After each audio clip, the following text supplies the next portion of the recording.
This is my mom, my dad, my sister, my brother, and of course, me. We're not your average looking family, but that's only because we're not average. We are much, much more than average. We're unique, beautiful, loving, and perfectly imperfect. My two siblings and I are all adopted. Yes, adopted. It's a word that makes many people feel uneasy. It's often looked at in a very negative light. It's actually something that's less socially recognized. To me, being adopted was the best thing that has ever happened to me. Samantha, Michelle.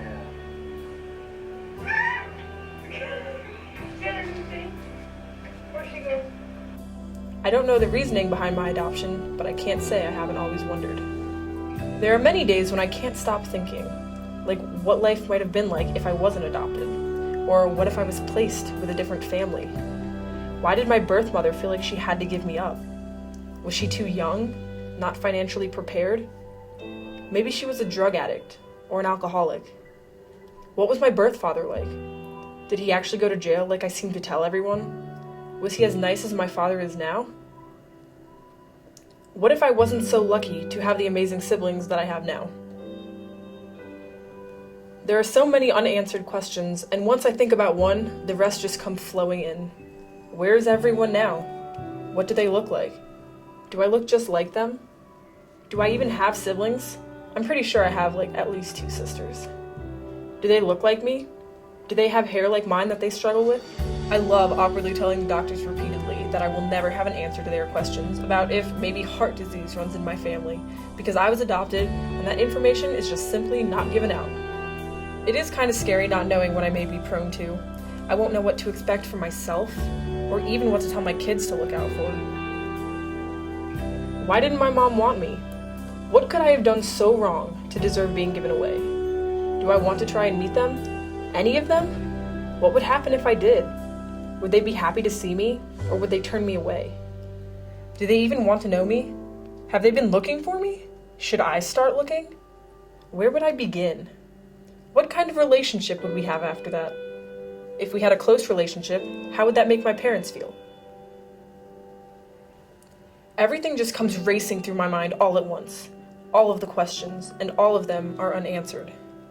It's overwhelming sometimes to think that I am 21 years old and still have no idea who my actual mother and father are. It often leads to research. I can't tell you how many times I've Facebook searched my birth mother's name, Donna Sweeney, or Donna McSweeney, or something like that. I used to think my bus driver in elementary school was my birth mother because her name was Donna and she was pale like me with really curly hair. Thank goodness I never acted upon that. There are a lot of unknowns which can be unsettling. Something else that's crazy to think about is that every family member I have, extended and immediate, has no blood relation to me. There's no telling what's in my genes. There's no connection to anything that's happening with the people I'm surrounded by.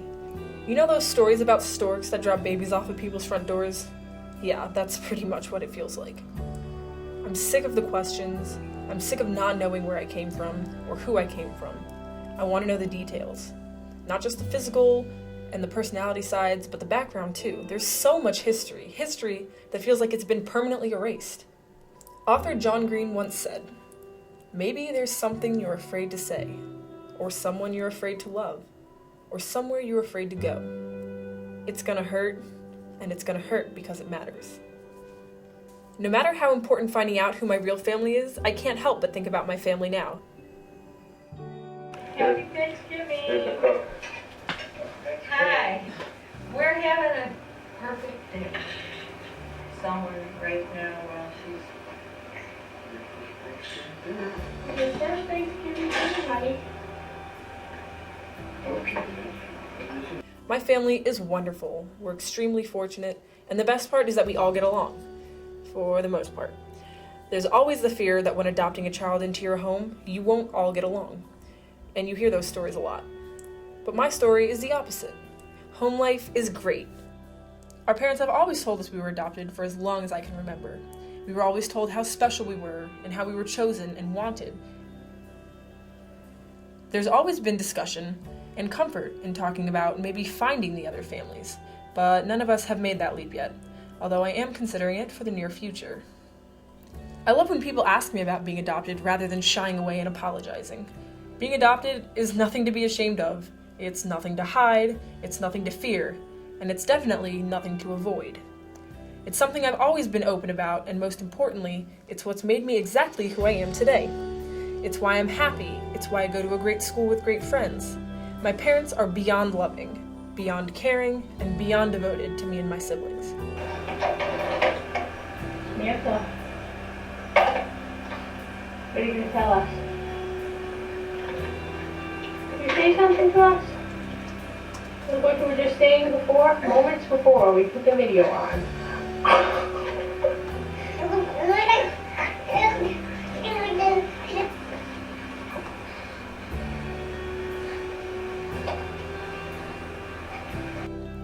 They created this remarkable lifestyle for us, a lifestyle we may not have had otherwise. And even though there's been a lot of confusion as to where I came from, I've never been more sure of who I am. I'm strong, I'm independent, and I'm beautiful. Every little memory and experience has shaped me into exactly who I am right in these very seconds of time. I was chosen. I was wanted. I was cherished. I grew in their hearts.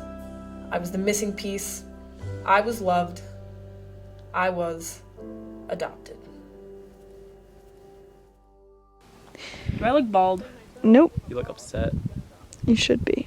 You're adopted. I'm just kidding. I thought that was funny. Okay. It's funny because you're not, like, upset about it. Oh, yeah, no. Sorry. Oh my god, I just hate this Zoom.